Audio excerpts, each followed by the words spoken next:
आपका स्वागत है आपके अपने YouTube चैनल भैया ब्रेन मैथ्स में। इस क्लास में उत्तर प्रदेश पुलिस अर्थात 23, 24, 25, 30 और 31 अगस्त को जो एग्जाम जो हुआ था यूपी पुलिस का, मैथ के 10 क्वेश्चन कराए जाएंगे। अब कहेंगे आप 10 क्वेश्चन आए थे, 10 क्वेश्चन नहीं आए थे। जो क्वेश्चन हमारा जो बच जाएगा वो नेक्स्ट क्लास में करा दिया जाएगा। और एक बात और, जितने भी क्वेश्चन कराए जाएंगे एकदम ट्रिक के माध्यम से कराए जाएंगे और हम समझते हुए चलेंगे। बाकी आपसे भी एक रिक्वेस्ट है, पेन और कॉपी ले लीजिए, क्वेश्चन को आप भी सॉल्व करते रहिएगा। बाकी आप सब तो लिए है क्योंकि हमको पता है।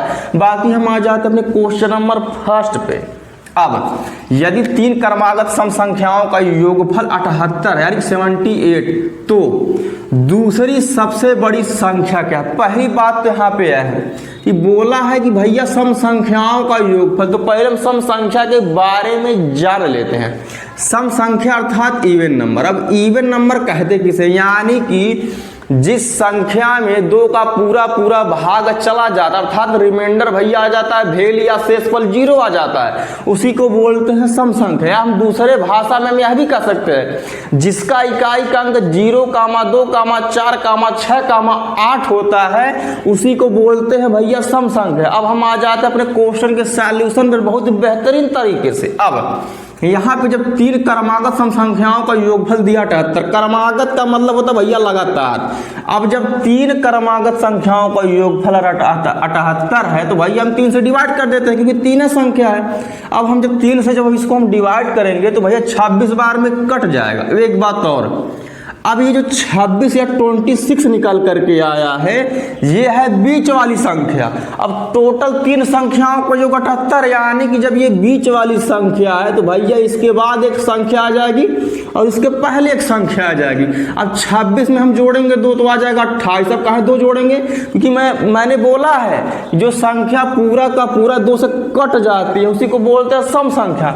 अब इसमें से भी हम 2 माइनस करेंगे तो आ जाएगा 24। 23 हम लिख नहीं सकते हैं ना, यहाँ पे 27 लिख सकते हैं। कहा है कि वो 2 से नहीं कटेगा। अब यहाँ पे 3 संख्या होगा और इन तीनों संख्याओं को जो हम जोड़ेंगे तो 78 आएगा। लेकिन क्वेश्चन में कंडीशन यह दे दिया है, तो दूसरी सबसे बड़ी संख्या क्या है? अब पहली संख्या 24 है, दूसरी संख्या 26 है, तीसरी संख्या 28 है। अब बोला कि दूसरी सबसे बड़ी संख्या, तो दूसरी बड़ी संख्या भैया हमारी 26 है, जो कि ऑप्शन नंबर हमारे ए में दिया गया है।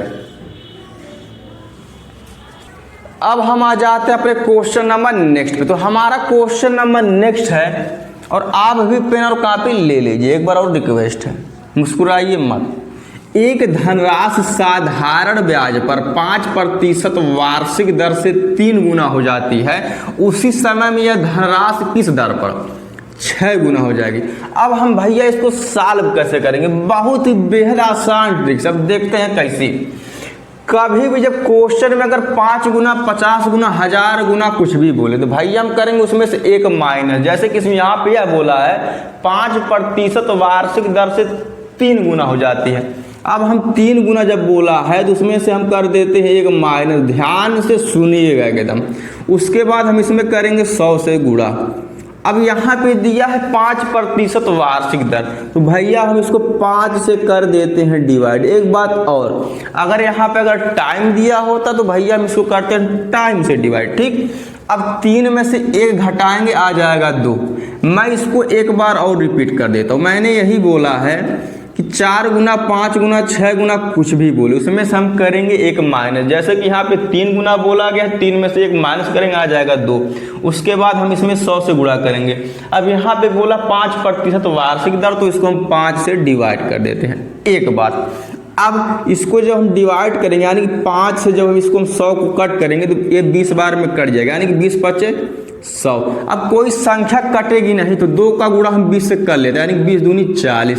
अब ये जो निकल करके आया है ये हमारा वर्ष है, क्योंकि यहाँ पे वार्षिक दर था तो यहाँ पे भैया वर्ष आ जाएगा, यानी 40 वर्ष। लेकिन आगे बोला है क्वेश्चन में उसी समय का मतलब ही कि यही जो निकल करके आया है 40 वर्ष, यानी कि यहाँ पर भी वही टाइम सेम है, यहाँ पर भी वही टाइम सेम रहेगा, यानी कि 40 वर्ष। उसी समय में यह धनराशि किस दर पर 6 गुना हो जाएगी। फिर वही काम करेंगे, बोला है 6 गुना, तो इसमें से हम करेंगे एक माइनस। जब हम 6 में से जब एक माइनस करेंगे आ जाएगा 5। उसके बाद हम कर देते हैं 100 से गुणा। अब यहाँ पे टाइम निकल करके आया 40 बस, तो 40 से इसको हम डिवाइड कर देते हैं। अब इसको हम कट कर लेते हैं, अब देखते हैं कैसी कटेगा। 20 दूनी 40, 20 पंजे 100। अब कोई संख्या कटेगी नहीं, तो 5 पचे 25 हम गुणा कर लेते हैं बटे 2। अब यहाँ पे आ गया 25 बटे 2। पहली बात तो यह है कि बी वाला ऑप्शन एकदम नहीं होगा, सी वाला ऑप्शन एकदम नहीं होगा। और काहे नहीं होगा? काहे कि यह भिन्न में, यानी कि फ्रैक्शन में, और ये भिन्न में भैया है नहीं। अब ए एंड डी ऑप्शन ऐसे हैं कि आए हैं भैया डेसिमल में, और ये ऑप्शन डेसिमल में है, मतलब ये सॉरी ये जो सॉल्व किया गया यानी कि ये जो ब्याज की जो दर आई है ये डेसिमल में है नहीं, ये भिन्न में है। तो इसको हम चेंज कर लेते हैं, देखते हैं कैसी। अब जब हम 25 में जब हम 2 से डिवाइड करते हैं, 2 करना 2 2 में 2 जा भेली। अब यहाँ पे 5 आ जाएगा, 2 दूनी 4, 5 में 4 जाए 1। पहली बात तो 2 का पढ़ा पढ़ेंगे जीवन में 1 नहीं आएगा, तो यहाँ पे हम उतार देते हैं भैया डेसिमल। उसके बाद जब डेसिमल लिखेंगे तो यहाँ पे हम 0 बढ़ा सकते हैं, तो 2 5 10। अब ये पूरा कट गया, यानी कि जो ब्याज की दर है वह है 12.5%, जो कि ऑप्शन नंबर हमारे डी में है। अब हम आ जाते हैं अपने क्वेश्चन नंबर नेक्स्ट पे। तो हमारा क्वेश्चन नंबर नेक्स्ट है, निम्नलिखित में से 545 गुणे 545 माइनस 125 गुणे 125 का आउटपुट क्या है। आउटपुट का मतलब ही है कि जब सॉल्व की जाए तो इसका आंसर क्या आएगा। पहली बात तो यह है, अगर हम इतनी बड़ी संख्या का अगर हम गुणा करते हैं तो भैया हालत हो जाएगा खराब। पता चलेगा कि 2 घंटा खत्म हो गया, समाप्त हो गया, तो हम इसी क्वेश्चन में पटके हैं। उसके बाद पेपर हो जाएगा जमा। अब यहाँ पे अगर हम ध्यान से देखेंगे ना कि यहाँ पे जो 545 यानी कि ये जो 2 संख्याएं इसका रिपीटेशन हुआ है। अब एक आइडेंटिटी यूज होती है। अब कैसे? जैसे हम इसको मान लेते हैं ए, अब इसको मान लेते हैं बी। अब बी काहे मानेंगे? काहे कि ये भी देखते हैं रिपीट हुआ है, यानी कि A multiply by A, B multiply by B. अब मल्टीप्लाई लगा है, कहा मल्टीप्लाई का साइन है बीच में। अब एक आइडेंटिटी होती है, बीच में यहाँ पे है माइनस का साइन। अब ए का मल्टीप्लाई अगर हम ए से करेंगे तो आ जाएगा ए स्क्वायर, उसके बाद माइनस का साइन, बी का मल्टीप्लाई बी से करेंगे आ जाएगा बी स्क्वायर। अब यह एक फार्मूला है, यानी कि वर्गों का अंतर। अब एक ब्रैकेट में भैया हो जाएगा ए प्लस बी, और दूसरे ब्रैकेट में हो जाएगा a माइनस बी। अगर हम ध्यान से देखेंगे यही जो दोनों टर्म है a एंड बी यही दोनों ब्रैकेट में रिपीट हुए, लेकिन ये अंतर केवल यही है कि यहाँ पे है प्लस का साइन, यहाँ पे है माइनस का साइन। तो सेम काम हम वही करते हैं। अब a को यहाँ पे बोला गया या कहा गया है भैया 545 एंड b को कहा गया 125, तो यानी कि a प्लस बी है, तो एक ब्रैकेटवा में हम कर देते हैं 545 प्लस का साइन लगा देते हैं। अब b का मान अगर 125 है तो 125 हम लिख देते हैं। अब इसको ब्रैकेट में कर लेते हैं बंद, नहीं तो बाहर निकल के चला जाएगा इधर। उसके बाद फिर दूसरे ब्रैकेट में a माइनस बी है, यानी कि यही दोनों टर्म फिर रिपीट करेंगे, यानी 545 अब 125। लेकिन यहाँ पे माइनस है तो लगा देते हैं माइनस। अब फिर कर लेते हैं ब्रैकेट में बंद। एक बात और, जब ये दोनों ब्रैकेट में जब ये बंद है तो बीच में हमेशा मल्टीप्लाई का साइन होता है, अगर कोई साइन या ऑपरेशन अगर दिया नहीं गया है तब। अब 545 में जब हम 125 को जोड़ेंगे, 5 5 10, 4 2 6 1 7, 5 1 6, यानी कि इन दोनों को जोड़ेंगे तो आ जाएगा 670। उसके बाद गुणा का साइन हम लगा देते हैं। अब 545 में से हम 125 को कर लेते हैं माइनस, कहाँ के बीच में लगा है माइनस का साइन। अब 5 में से 5 जा 0, 4 में से 2 जा 2, 5 में से 1 जा 4। अब हम करेंगे भैया गुणा। अब गुणा करेंगे, लेकिन यहाँ पे अगर हम ध्यान से अगर हम देखेंगे तो 1 0 यहाँ पे है, 1 0 यहाँ पे है, तो भैया हम 2 वैल्यू ऐसे बढ़ा देते हैं इधर राइट साइड से, यानी दाहिने तरफ से। अब अगर हम ध्यान से अगर देखते हैं, अगर हम 2 का गुणा अगर 7 से करेंगे, यानी इकाई का अंक का गुणा इकाई के अंक से करेंगे तो आ जाएगा 2 7 14, यानी कि इकाई का अंक यहाँ पे आ जाएगा 4। अब हम पहले देखते हैं कि इस ऑप्शन में 4 है या नहीं है। अब न ऑप्शन सी में कहीं 4 है, क्योंकि यहाँ पे 5 है, तो भैया ये ऑप्शन तो ऐसा एकदम नहीं होगा। अब यहाँ पे 4 इकाई का अंक, यहाँ पे भी नहीं, तो भाई यही वाला ऑप्शन एकदम नहीं होगा। अब हम फंसे हैं कहाँ, ए एंड बी वाले ऑप्शन में, क्योंकि यहाँ पे भी इकाई का अंक 4 है, यहाँ पर भी इकाई का अंक 4। एग्जामिनर बहुत ही दिमागदार है, यानी कि अब हम इन दोनों का हमको करना पड़ेगा पूरा का पूरा गुणा, लेकिन कोई बात नहीं, हम कर लेते हैं। ये क्वेश्चन केवल समझाने में टाइम लग रहा है, ये क्वेश्चन सेकंडों वाला है, क्योंकि हमको समझाना है। बाकी अब देखिए 2 सते 14 के 4 हाथ में लगा, 1 2 छक 12 1 13, 4 सते 28 के 8 हाथ में लगा 2, 4 छक 24 2 26।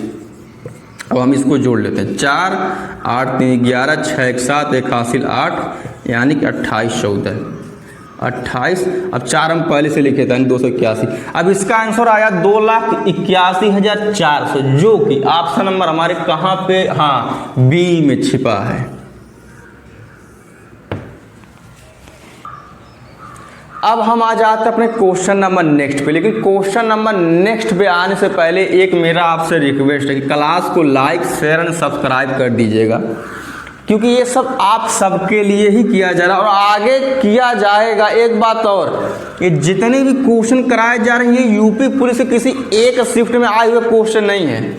जितने भी क्वेश्चन कराए जा रहे हैं अलग अलग शिफ्ट में आए हुए क्वेश्चन, और जो क्वेश्चन बच जाएंगे वो आगे की क्लास में कराया जाएगा। बाकी हम आते हैं अपने क्वेश्चन पे, और पेन कापी आप ले लीजिए, काहे नहीं ले रहे हैं बताइए। एक मिश्रण के 40 लीटर में 17:3 के अनुपात में दूध और पानी है। इसमें कुछ और दूध मिलाने के बाद परिणामी मिश्रण में दूध और पानी का अनुपात 7:1 हो जाता है। तो इसमें मिलाए गए दूध की मात्रा कितनी थी? पहली बात तो यह है, जो हमारे पास जो मिश्रण हुआ टोटल है 40 लीटर। अब 40 लीटर के इस मिश्रण में भैया दूध और पानी दोनों समाहित है, लेकिन हमको दूध और पानी की जो मात्रा है, यानी कि यहाँ पे हम लिख लेते हैं मिल्क, यहाँ पे वाटर, यानी कि दूध एंड पानी। अब यहाँ पे हमको दूध और पानी की मात्रा हमको अलग अलग ज्ञात नहीं है, लेकिन हमको यह जानकारी है कि ये 40 लीटर, इसमें दूध और पानी दोनों समाहित है। अब हम पढ़ते हैं आगे। अब आगे लिखा है कि इसमें कुछ और दूध मिलाने के बाद, लेकिन उससे पहले अब हम पहले दूध और पानी की मात्रा हम अलग अलग निकाल लेते हैं। अब जब दूध और पानी का जो रेशियो 17:3, यानी कि यह मिल्क का रेशियो है या वाटर का रेशियो, ठीक। अब 17 में 3 हम जोड़ देते हैं, कहाँ है 17 में हम 3 इसलिए जोड़ेंगे क्योंकि ये जो 40 लीटर है इसमें दूध और पानी दोनों है, और यहाँ पे दूध और पानी का भैया रेशियो है, तो 17 में 3 जोड़ेंगे 20, तो 20 बराबर हो जाएगा 40 के। अब 1 का जब मान निकालेंगे 40/20 करेंगे, अर्थात 20 दूनी 40, यानी कि 1 का मान आ जाएगा 2। अब हम इसकी मदद से हम भैया दूध और पानी की जो मात्रा है वो अलग अलग निकाल लेते हैं। अब यहाँ पे दूध का रेशियो दिया 17, तो जब दूध की जब हम मात्रा निकालेंगे, यानी कि मिल्क की मात्रा निकालेंगे, 17 × 2 करेंगे, आ जाएगा 34, यानी कि 34 लीटर हमारा दूध निकल करके आ गया। अब आगे, अब पानी का रेशियो यहाँ पे 3 है। अब 1 का मान जब 2 निकला है तो इसी 2 में हम 3 से गुणा कर दें, यानी 2 × 3 = 6, यानी कि जो पानी की मात्रा है 6 लीटर। अब अगर हम इन दोनों को जोड़ते हैं तो भाई ये 40 लीटर आएगा। लेकिन अब हम आगे अब पढ़ेंगे, इसमें लिखा इसमें कुछ और दूध मिलाने के बाद परिणामी मिश्रण में दूध और पानी का अनुपात 7:1 हो जाता है। इसका मतलब यह हुआ, जब हम जो दूध की मात्रा है, यानी कि इसमें कुछ और दूध है, जब हम ऐड कर देते हैं तो इनका रेशियो चेंज होकर के 7:1 हो जाता है। तो हम भी कुछ ऐड कर देते हैं। अब कितना ऐड करना है जानकारी नहीं है, यानी कि भैया हमारा दूध है, ये पानी, तो इसमें हम x ऐड कर देते हैं, ठीक। x लीटर दूध हम ऐड कर देते हैं। अब इसी की हमको मात्रा ज्ञात करनी है, लेकिन अब जब हम इसमें मिला देते हैं x लीटर दूध तो इनका रेशियो चेंज होकर के हो जाता 7:1, यानी कि रेशियो को हम बटे के रूप में लिख सकते हैं 7/1। अब हम इसका करा लेते हैं क्रॉस मल्टीप्लाई। 1 का मल्टीप्लाई 34 से कराएंगे, आ जाएगा 34। अब प्लस का साइन, अब x का मल्टीप्लाई 1 से कराएंगे तो x से आएगा। अब 7 × 6 = 42। अब हम जब x का जब मान जब निकालेंगे तो 42 तो यहीं पे रहेगा। अब ये प्लस में है तो भैया उधर जाके हो जाएगा माइनस, यानी कि 42 माइनस 34। अब 42 में से जब 34 घटाएंगे तो आ जाएगा 8 लीटर, यानी कि जो दूध की जो मात्रा फिर मिलाई गई है वह उसकी मात्रा है 8 लीटर, जो कि ऑप्शन नंबर हमारे ए में दिया गया है। ठीक, अब हम आ जाते हैं अपने क्वेश्चन नंबर नेक्स्ट पे। तो हमारा क्वेश्चन नंबर नेक्स्ट है 1/2, 2/3, 3/4, 4/5 का महत्तम समापवर्तक ज्ञात कीजिए। पहली बात तो यह है, अगर कभी भी अगर भिन्न में अगर दिया रहता है, जैसे अगर क्वेश्चन में बोला महत्तम समापवर्तक ज्ञात कीजिए, तो इसके हम अंश का ही महत्तम समापवर्तक अर्थात मैसा निकाल देते हैं, और इसके हर का हम निकाल देते हैं लैसा अर्थात एलसीएम। लेकिन सपोज दैट अगर क्वेश्चन में बोलता कि लैसा ज्ञात कीजिए, तो इसके अंश का ही हम लैसा निकाल देते और हर का मैसा निकाल देते। लेकिन यहाँ पे बोला महत्तम समापवर्तक, तो अंश का हम निकालेंगे भैया मैसा और हर का निकालेंगे लैसा। अब हम इसको सॉल्व करते हैं। अब यहाँ पे अंश में इसके 1 है, 2 है, 3 है, 4 है। मैसा का मतलब यह होता है कि कौन सी एक ऐसी संख्या है कि इन चारों को पूरा पूरा डिवाइड करेगी। तो हम ऑप्शन भी देख सकते हैं, बाकी सब ऑप्शन में 1 1 है, तो भैया 1 होगा। बाकी 1 एक ऐसा कॉमन नंबर है कि इन चारों संख्याओं को पूरा का पूरा डिवाइड करेगा। अगर हम सपोज दैट अगर हम 2 को लेते हैं तो भैया 2 तो कट जाएगा, 4 कट जाएगा, 3 और 1 बच जाएगा। अब अगर हम 3 को लेंगे तो भैया 3 कटेगा तो 4 2 1 बच जाएगा। इसीलिए 1 एक ऐसा कॉमन नंबर है, या हम यह भी कह सकते हैं 1 से हर संख्या डिवाइड होती है, या हम या दूसरी भाषा में कह सकते हैं एवरी नंबर डिवाइडेड बाई 1। अब 1 आ गया इसके अंश में बटे। अब इसका हम निकालेंगे लसा। अब लसा का मतलब यह होता है कि कौन सी एक कॉमन संख्या है कि जिसको ये चारों संख्या उसको पूरा का पूरा कट कर देंगे, अर्थात 2 3 4 5 का जब एलसीएम निकालेंगे आ जाएगा 60, यानी कि 60 एक ऐसा कॉमन नंबर है कि 2 भी इसको पूरा का पूरा कट करेगा 30 बार में, और 3 इसको कट करेगा 20 बार, यानी 20 3 60, और 4 इसको कट करेगा 15 बार, यानी 15 चौके 60, और 5 इसको कट करेगा 12 बार, 12 25 60, यानी कि 1/60 इसका आ जाएगा महत्तम समापवर्तक, जो कि ऑप्शन नंबर हमारे सी में दिया गया है। अब हम आ जाते हैं अपने क्वेश्चन नंबर नेक्स्ट पे। तो हमारा क्वेश्चन नंबर नेक्स्ट है क्रमशः 180 रुपये प्रति किलोग्राम और 280 रुपये प्रति किलोग्राम की दर वाली 2 प्रकार की चाय को किस अनुपात में मिलाया जाए कि प्राप्त मिश्रण को 320 रुपये प्रति किलोग्राम पर बेचे जाने पर 20% का लाभ। पहली बात तो यह है, यह हमारा है क्रय मूल्य अर्थात सीपी या कास्ट प्राइस।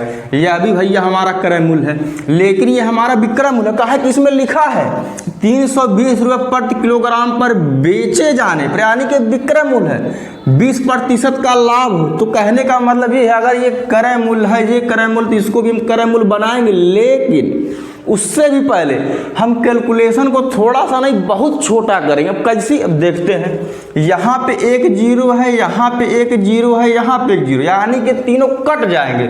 और उसके बाद अभी भी ये तीनों संख्याएं 2 से कटेंगी, जैसे 2 से कटेगा 9 बार, यानी 2 9 18। अब ये 2 से कटेगा 14 बार, यानी 14 दूना 28।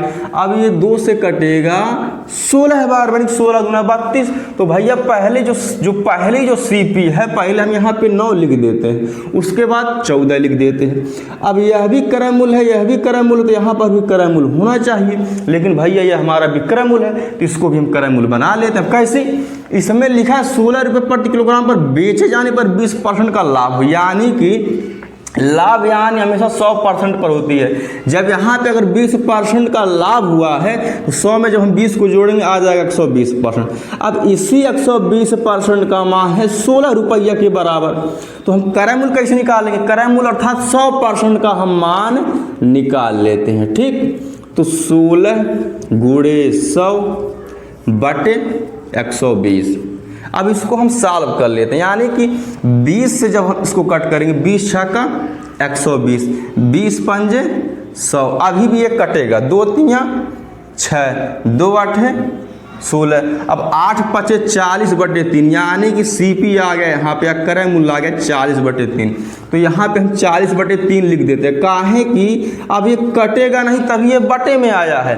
अगर इसको हम कट करेंगे भैया आ जाएगा डेसिमल में, तो डेसिमल में जब आ जाएगा तो घबराहट होने लगती है, लेकिन अभी भी ये बटे में है। अब इसको भी हम सॉल्व करेंगे। कैसे? पहली बात तो यहाँ पे 3 है, तो 3 से हम यहाँ पर भी गुणा कर देते हैं, 3 से यहाँ पर भी गुणा कर देते हैं। जब यहाँ पर जब दो जगह यानी कि जब 3 से गुणा किया गया है, तो यहाँ पर भी यानी कि इसके अंश में भी हमको 3 से गुणा करना पड़ेगा। काहे? अगर 3 से गुणा अगर नहीं करेंगे तो गुस्सा हो जाएगा इन दोनों से, इसलिए हम यहाँ पर भी 3 से गुणा कर देते हैं। ठीक, अब 3 से 3 कट गया, अब कोई संख्या कटेगी नहीं। अब 9 त्रिक के 27 यहाँ पे आ गया। ठीक, 14 तियाँ यहाँ पे 42 आ गया। अब 40 यहाँ पे रहेगा। अब हमारा एलिगेशन एकदम बन गया, यानी कि ये भी क्रय मूल्य, ये भी क्रय मूल्य, ये भी क्रय मूल्य। अब इसको हम माइनस कर लें। अब देखते हैं कैसी। अब 42 में से अगर हम 40 को माइनस करेंगे तो आ जाएगा यहाँ पे 2। अब 40 में से जब 27 को माइनस करेंगे तो भैया 27 3 30 10 40 यानी कि 13, यानी कि 2:13 हमारा आंसर आ जाएगा, जो कि ऑप्शन नंबर हमारे डी में दिया गया है। ठीक, अब हम आ जाते हैं अपने क्वेश्चन नंबर नेक्स्ट पे। तो हमारा क्वेश्चन नंबर नेक्स्ट है ए और बी की आयु का अनुपात 3:2 है। 10 वर्ष बाद उनकी आयु का योगफल 80 होगा।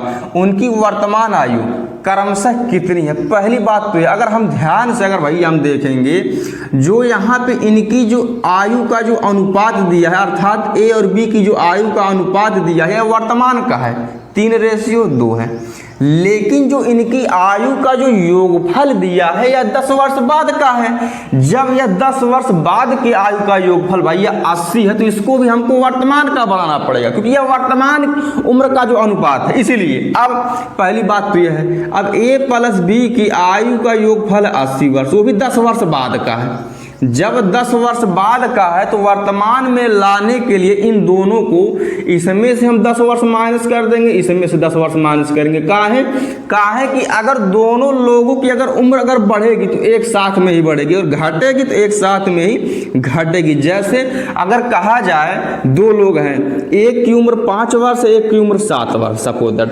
अगर बोला जाए कि इनकी आयु 5 वर्ष बाद क्या होगी, अब 5 वर्ष बाद अगर बोला है तो भैया 5 हम इसमें जोड़ेंगे, 5 इसमें जोड़ेंगे। काहे कि दोनों की जो आयु है वह भैया एक साथ ही बढ़ेगी, थोड़ी कि 5 बढ़ जाएगा 6 बढ़ जाएगा, ऐसा हो ही नहीं सकता है। इसी प्रकार से यहाँ पे किया गया है। अब 10 में 10 जोड़ेंगे आ जाएगा 20, यानी कि 80 में से जब हम 20 माइनस करेंगे आ जाएगा 60। अब इनकी जो वर्तमान आयु का योगफल अर्थात ए और बी की वर्तमान आयु का योगफल है 60 वर्ष।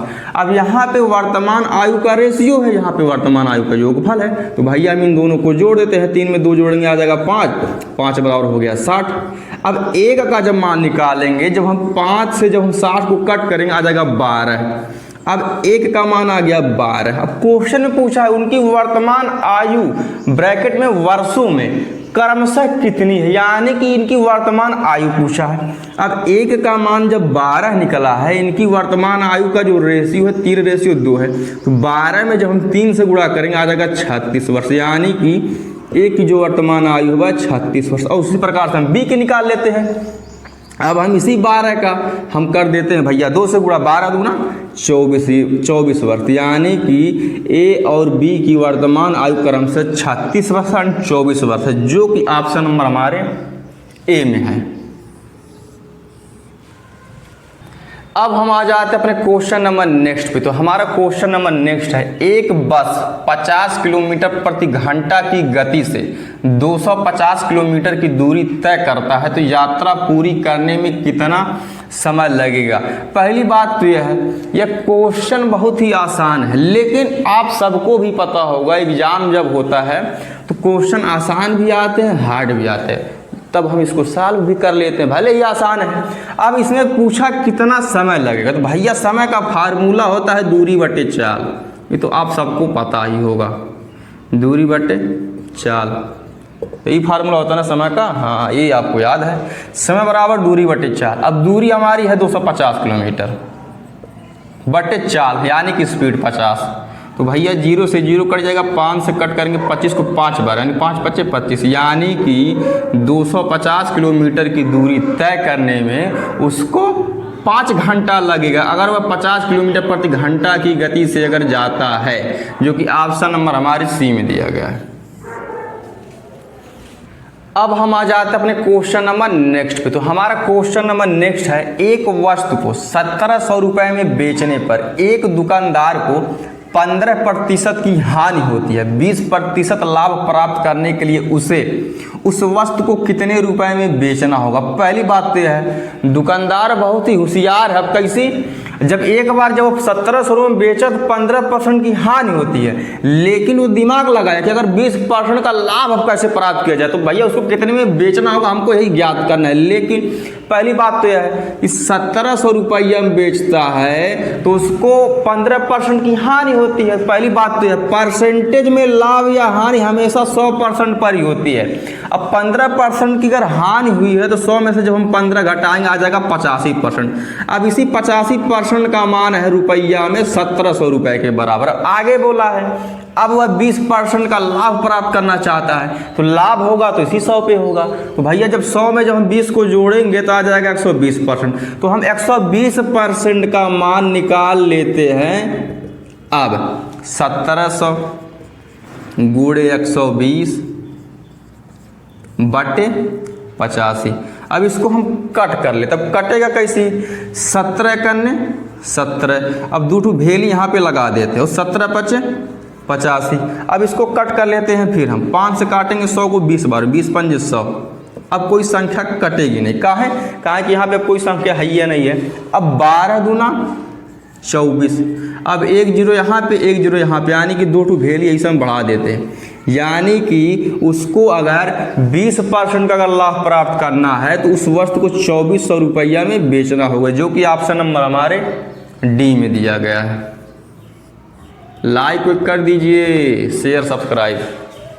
अब हम आ जाते हैं अपने क्वेश्चन नंबर नेक्स्ट पे। तो हमारा क्वेश्चन नंबर नेक्स्ट है 2 पे पावर 2 मल्टीप्लाई बाई 3 पे पावर 5 मल्टीप्लाई बाई 5 पे पावर 3 कामा 2 पे पावर 4 मल्टीप्लाई बाई 3 पे पावर 2 मल्टीप्लाई बाई 5। यहाँ पे कामा का मतलब यह है कि ये टर्म हमारा अलग है एंड ये टर्म हमारा अलग है। का महत्तम समापवर्तक तक ज्ञात कीजिए। पहली बात तो यह है, अब हमको इन दोनों का निकालना है HCF या महत्तम समापवर्तक तक। तो हम इसमें यह देखेंगे, पहली बात तो यह है, जो संख्या इसमें होनी चाहिए वही संख्या इसमें भी होनी चाहिए, यानी कॉमन होना चाहिए। लेकिन जिसका पावर छोटा होगा उसी को हम लिखेंगे। अर्थात कहने का मतलब ये है, जैसे कि यहाँ पे 2 पे पावर 2, यहाँ पे 2 पे पावर 4, तो भाई हम 2 पे पावर 2 लिखेंगे। अब 2 पे पावर 2 कहाँ लिखेंगे, क्योंकि 2 पे पावर 2 पे पावर 4 में आ सकता है, लेकिन 2 पे पावर 4 2 पे पावर 2 में नहीं आ पाएगा।